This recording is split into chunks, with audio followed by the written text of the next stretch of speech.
কেবিনেটত নাবাৰ্ডৰ পৰা আমি কেইটামান কামৰ বাবে আপোনালোকে জানে পাব্লিক পিডব্লিউ ডিপাৰ্টমেণ্টৰ পথৰ বাবে ওমেন এণ্ড চাইল্ড ডেভেলপমেণ্টৰ ক্ষেত্ৰত আমি অংগনবাদী বিশেষকৈ কেন্দ্ৰৰ বাবে আৰু ৱাটাৰ ৰিচোৰ্চ ডিপাৰ্টমেণ্টৰ মাথাউৰি নিৰ্মাণৰ বাবে আৰু পিডব্লিউডি বিল্ডিং এই আটাইখিনি মিলি আমি 4,546 কোটি 74 লাখ টকা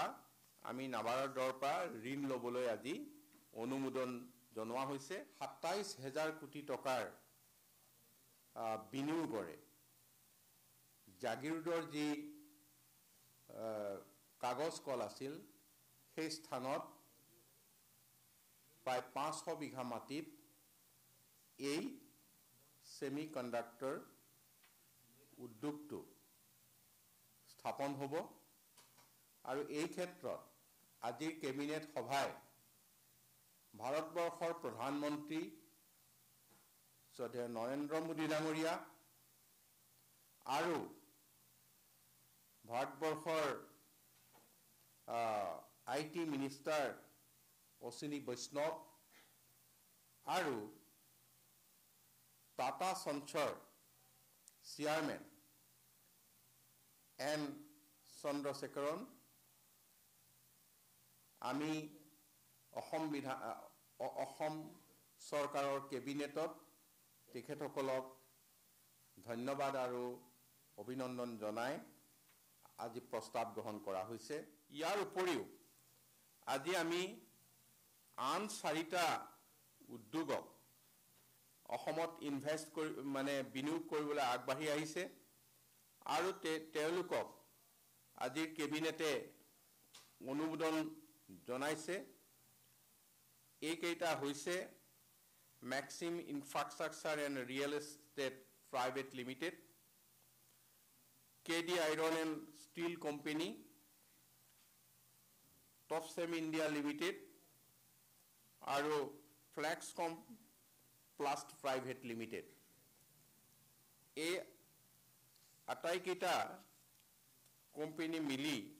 1,612 কোটি টকা তেখেতসকলে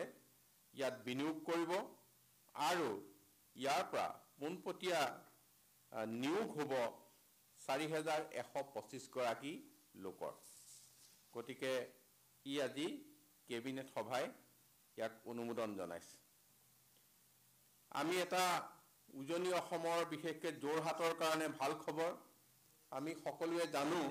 যে যোৰহাটৰ যি বৰুৱা চাৰিআলি এছটিচিৰ ওচৰত আৰু সিফালে ভোগদৈ দলং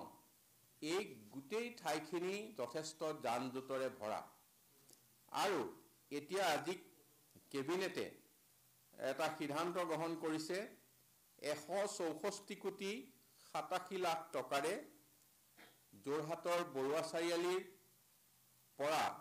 ভোগদৈ দলঙলৈকে এখন 3-লেন ফ্লাইঅভাৰ এলিভেটেড কৰিডৰ এটা আজি কেবিনেটে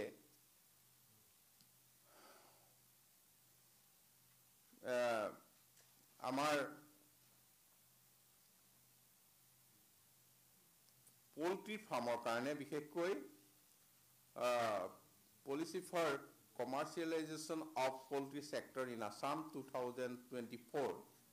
এই পলিচিটো আজি কেবিনেটে পাছ কৰিছে ইয়াৰ দ্বাৰা যিসকলে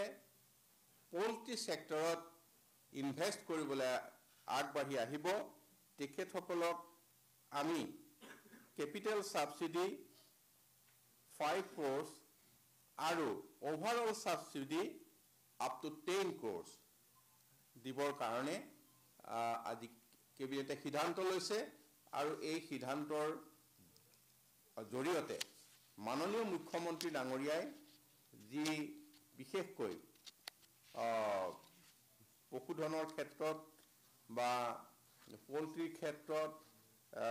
কৈ আছিল যে আমি স্বাৱলম্বী হ'ব লাগিব ইয়াৰ উৎপাদন অসমতে হ'ব লাগিব এই ক্ষেত্ৰখনত